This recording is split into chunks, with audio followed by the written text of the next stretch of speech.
Salut tout le monde, j'espère que vous allez tous très bien et que vous êtes prêts aujourd'hui pour une nouvelle affaire criminelle. Et mon Dieu, ce que l'histoire d'aujourd'hui a fait bouillir mon sang, vous n'avez même pas idée. On va une fois de plus s'intéresser à une affaire américaine, mais qui se passe cette fois-ci dans un état encore inédit sur cette chaîne, car il s'agit de Hawaï. Mais trêve de bavardage, on va rentrer dans notre affaire du jour, et je vais pour cela vous laisser vous installer bien confortablement, car on va commencer.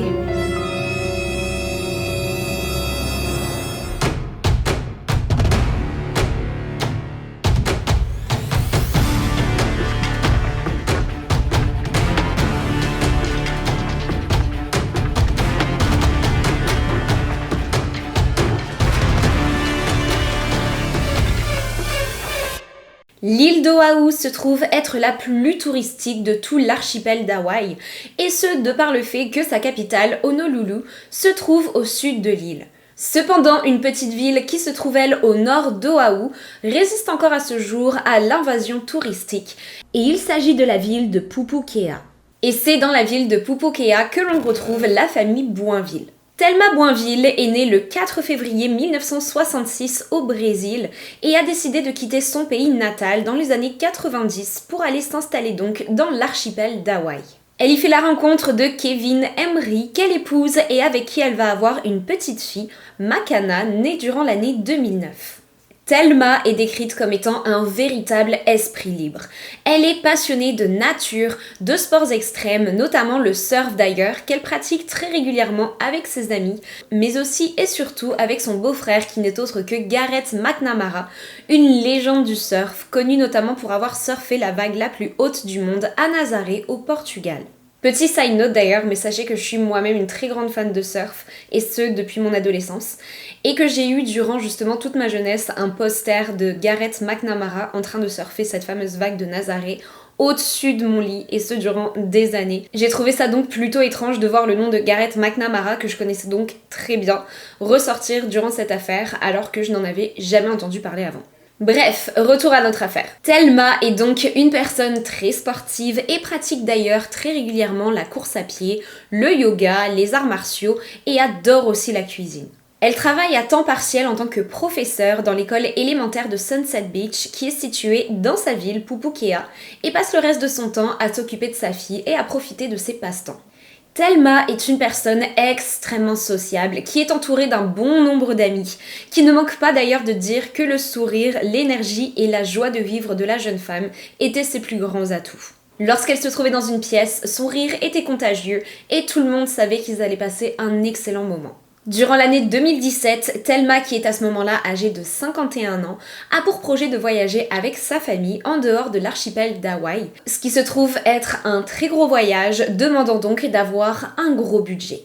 Et Thelma réalise bien rapidement qu'avec son salaire de professeur à temps partiel, il va lui être bien compliqué de subvenir à ce projet. Elle décide donc de se trouver un deuxième emploi à temps partiel lui aussi, et ce durant seulement le temps de quelques mois, juste pour dire de pouvoir mettre un petit peu d'argent de côté. Et c'est ainsi que durant l'été 2017, elle entame son nouvel emploi en tant que femme de ménage. Thelma se rendait donc au domicile des habitants de Pupukea et des villages alentours pour procéder à leur nettoyage. Et même si cet emploi ne lui plaisait qu'à moitié, elle savait au fond d'elle que c'était pour la bonne cause et essayait de prendre sur elle pour que son job soit le moins pénible possible.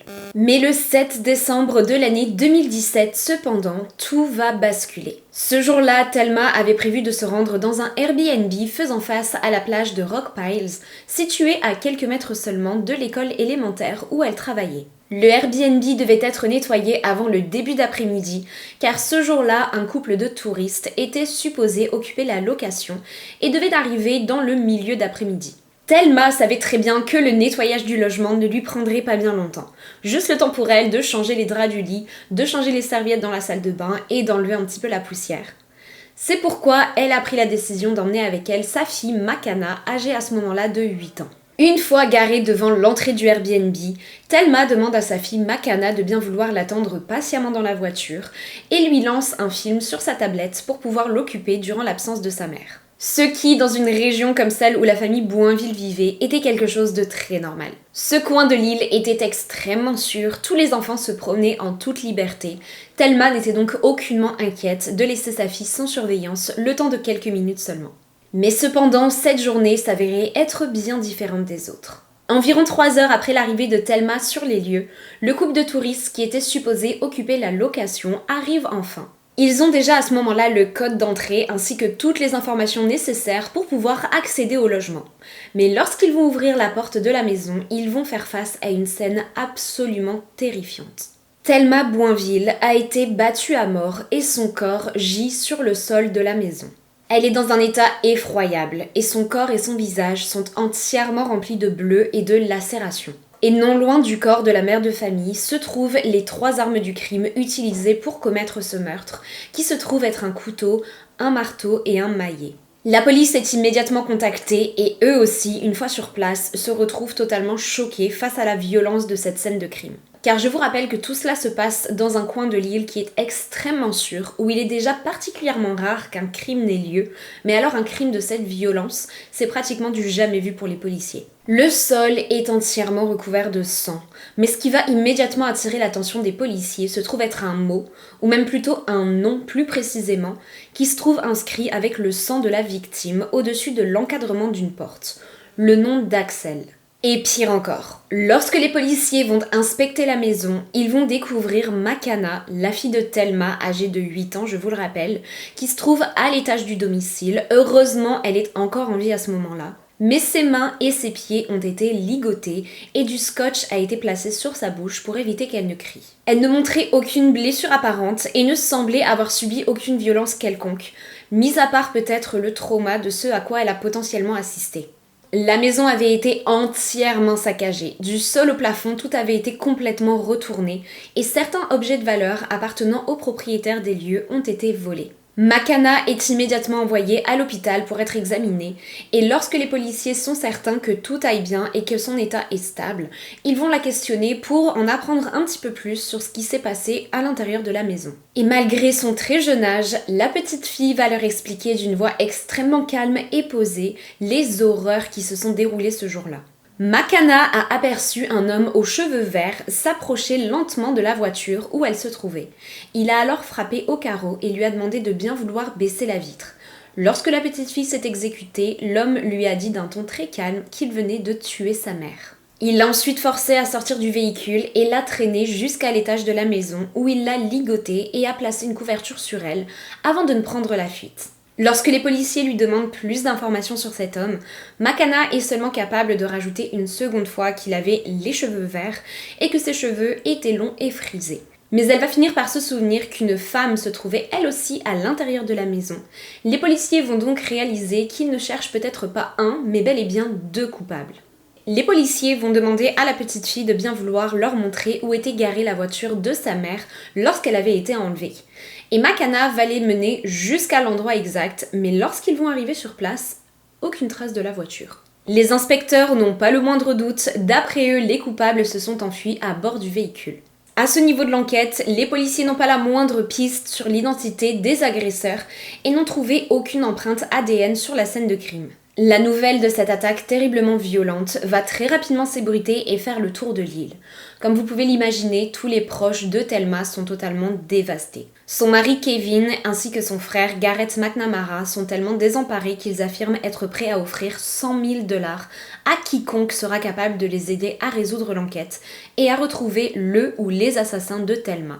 Les habitants des maisons voisines de celles où le meurtre a eu lieu sont interrogés dans l'espoir que quelqu'un a peut-être aperçu quelque chose leur permettant d'avancer un petit peu dans l'enquête. Mais malheureusement, aucun indice supplémentaire n'est découvert et l'identité des suspects reste à ce moment-là un mystère total.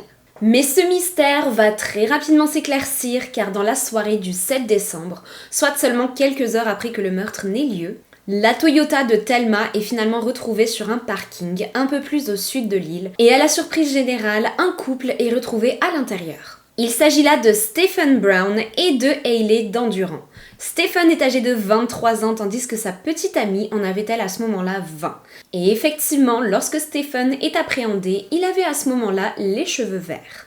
À la vue des policiers, les 2 jeunes vont réagir de manière très différente. Hayley va rester extrêmement calme et va supplier les policiers de bien vouloir la tuer en lui tirant dessus. Tandis que Stephen va lui se mettre à hurler et se montrer bien plus virulent. Mais il va tout comme sa petite amie finir par demander aux policiers de bien vouloir mettre fin à ses jours immédiatement plutôt que de l'arrêter. Sur les mains d'Hailey vont être retrouvées des traces de sang, identifiées comme appartenant à Thelma. Mais pas que, car la jeune adolescente portait à ce moment-là aussi les bijoux de sa victime, de même que sa carte de crédit qui a été retrouvée dans la poche d'Hailey. Le jeune couple est immédiatement placé en détention et est interrogé concernant les événements ayant eu lieu en début de journée. Les policiers vont alors en profiter pour en apprendre un petit peu plus sur les deux individus se trouvant face à eux. Stephen Brown est originaire de l'Ohio mais a grandi en Floride où il a dû dès son plus jeune âge apprendre à s'occuper de lui-même tout seul. Ses parents ne se sont jamais réellement occupés de lui, et les services sociaux vont rapidement avoir écho du traitement que reçoit le petit Stephen et vont décider de le placer dans une famille d'accueil au sein de laquelle il ne restera pas bien longtemps et commencera alors à vaguer de famille d'accueil en famille d'accueil, et ce jusqu'à ce qu'il ne soit finalement adopté à l'âge de 11 ans. Et ses débuts difficiles dans la vie vont le pousser à l'adolescence à se tourner vers la violence. Au lycée, Stephen a commencé à se tenir de plus en plus à l'écart de ses camarades de classe et certaines personnes ont rapporté qu'il s'était montré violent envers eux. Il va ensuite avoir de nombreux problèmes avec les forces de l'ordre et va donc décider en 2015, à l'âge de 21 ans, de quitter la Floride pour aller s'installer à Hawaï. Et les choses sur place ne vont pas particulièrement se passer beaucoup mieux qu'en Floride. Stephen n'a pas de job et ne cherche aucunement à travailler. Il passe ses journées à errer sur l'île et à jouer de la musique. N'ayant pas énormément d'argent lors de son arrivée sur l'île d'Oahu, Stephen va rejoindre une colocation. Et même si au début les choses semblent se passer plutôt bien, très rapidement ses colocataires vont commencer à se plaindre de son comportement. Le jeune homme ne participe jamais aux tâches ménagères.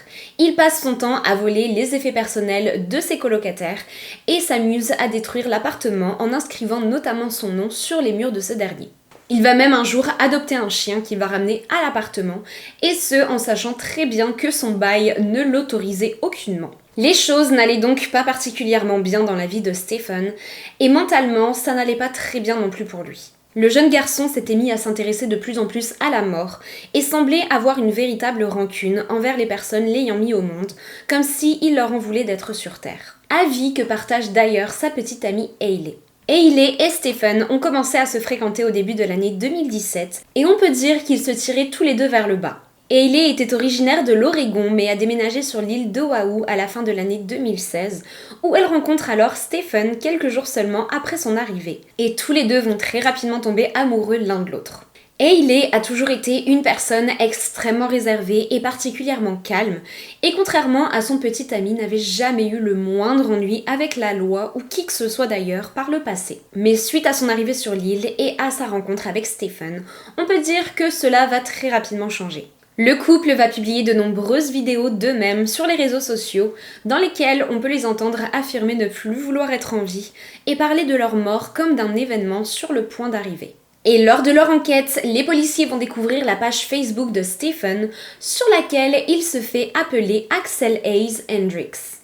Ce qui explique donc le nom de Axel inscrit avec du sang, retrouvé sur la scène de crime. Lors de leur interrogatoire, Stephen et Hailey vont revenir sur le déroulé de cette fameuse journée du 7 décembre 2017. Le couple a décidé ce jour-là de cambrioler une maison et a décidé de s'attaquer à celle dont Thelma était supposée venir s'occuper. Et alors qu'ils se trouvaient à l'intérieur du domicile, en train de retourner entièrement la maison à la recherche d'objets de valeur, ils se sont alors retrouvés nez à nez avec Thelma qui a apparu sur le pas de la porte. Pris de panique, le duo aurait alors demandé à Thelma de bien vouloir s'allonger sur le sol et aurait commencé à la battre à l'aide d'un marteau. Thelma a alors perdu conscience, mais la violence ne s'est pas pour autant arrêtée là, car le couple a continué de la battre et de la torturer durant de longues minutes, et ce jusqu'à ce qu'elle ne rende son dernier souffle.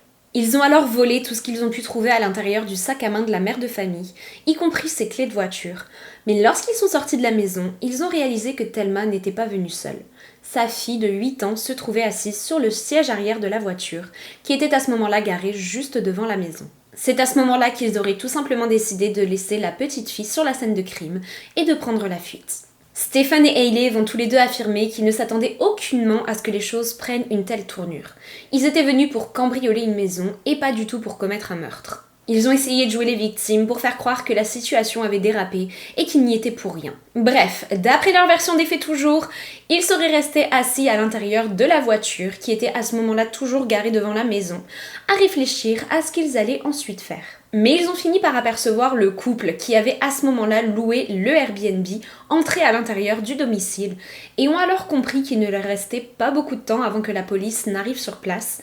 Ils ont donc décidé de mettre le contact et de finalement prendre la fuite. Ne sachant aucunement quoi faire ni où aller, car je vous rappelle qu'ils se trouvaient sur une île, donc il est plutôt difficile de prendre la fuite, ils vont finir par décider de tout simplement se garer sur un parking où ils vont être retrouvés plusieurs heures plus tard. Suite à leur aveu, le couple est placé derrière les barreaux dans l'attente de leur procès. Attente qui ne va faire que se prolonger, et ce notamment dû au délai causé par la Covid. Mais finalement, en janvier de cette année, le procès de Stephen a eu lieu. Et durant ce procès, Stephen va plaider non coupable et tenter de se faire passer pour la victime dans cette affaire. Il va affirmer que Hayley est la seule et unique responsable dans la mort de Thelma. D'après sa version des faits, lorsque le couple s'est retrouvé face à Thelma, ils lui ont demandé de bien vouloir s'allonger sur le sol et de ne pas bouger. Une fois Thelma immobilisée, Stephen aurait aperçu par la fenêtre de la maison la voiture garée juste devant, contenant à ce moment-là la petite Makana.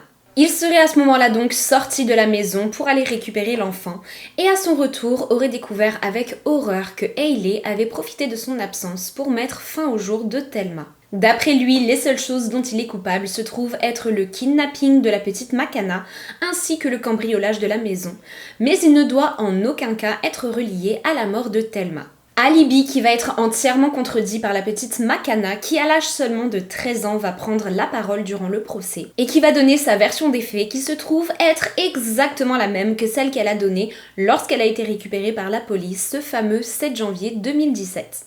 D'après elle, lorsque Stephen l'a abordée par la fenêtre de la voiture, la première chose qu'il lui a dit est « J'ai tué ta mère ». Aucun doute donc pour elle sur le fait que lorsqu'elle a été emmenée à l'intérieur de la maison, sa mère avait déjà été assassinée. Et dans son témoignage, Stephen se contredit lui-même aussi, car lors de son arrestation, lorsque les policiers ont essayé de récupérer les traces ADN se trouvant sur lui, et notamment les traces de sang qui étaient clairement visibles sur ses mains, Stephen a affirmé qu'il ne laisserait jamais les policiers l'incriminer pour quoi que ce soit et s'est empressé de lécher le sang qui se trouvait sur ses bras, évitant ainsi aux policiers d'en découvrir la source. Mais d'après eux, le simple fait que du sang ait été visible sur lui prouve qu'il a quelque chose à voir dans la mort de Thelma, car si effectivement il se trouvait en dehors du domicile lorsque la mère de famille a été assassinée, alors comment du sang s'est-il retrouvé sur lui ? Finalement, à l'issue du procès, Stephen Brown va être reconnu coupable de cambriolage, kidnapping et de meurtre au second degré, mais n'a à ce jour pas encore reçu sa sentence. Et le procès de Hayley d'Endurant a seulement commencé le 18 juillet 2023, soit il y a seulement quelques jours. Et lors du premier jour de délibération, le jury a fortement discuté la possibilité que Hayley ait été sous l'influence de son petit ami et que par peur, elle n'ait donc accepté de se vouer à ces actes terribles. Et s'il continue à aller dans ce sens-là, il est certain que la sentence d'Hayley va être très largement réduite. Même si leurs sentences n'ont pas encore été officiellement votées, je suis pratiquement certaine que Stephen déjà va se retrouver en prison jusqu'à la fin de ses jours. Et en ce qui concerne la victime, sachez qu'une veillée a été organisée sur l'île d'Oahu qui a rassemblé pas moins d'une centaine de personnes qui sont toutes venues rendre un dernier hommage à la merveilleuse personne qu'était Thelma Boinville. Des membres de sa famille sont venus du Brésil, de même que ses amis les plus proches et son conjoint, qui ont tous pris la parole en l'honneur de Thelma. Et malgré les années qui se sont écoulées depuis son meurtre, elle manque toujours autant à ses proches, et notamment à sa fille, qui a dû grandir avec le trauma de ces événements, et qui, je l'espère de tout cœur, a été entourée comme il le fallait dans ces moments difficiles. Et c'est ainsi que se conclut notre affaire du jour, dédiée à Thelma Boinville. Je ne manquerai pas de vous revenir avec plus d'informations sur les sentences que vont recevoir Stephen et Hayley, et je vous écrirai ça dans les commentaires dès que j'ai plus d'informations là-dessus. Merci comme toujours d'avoir été présent aujourd'hui. Et si ça n'a pas encore été fait, n'oubliez pas de laisser un petit j'aime, de vous abonner et d'activer les notifications pour être informé des futures publications de mes vidéos. Sur ce, je vous dis à très bientôt pour d'autres histoires toutes plus glauques les unes que les autres. Bye!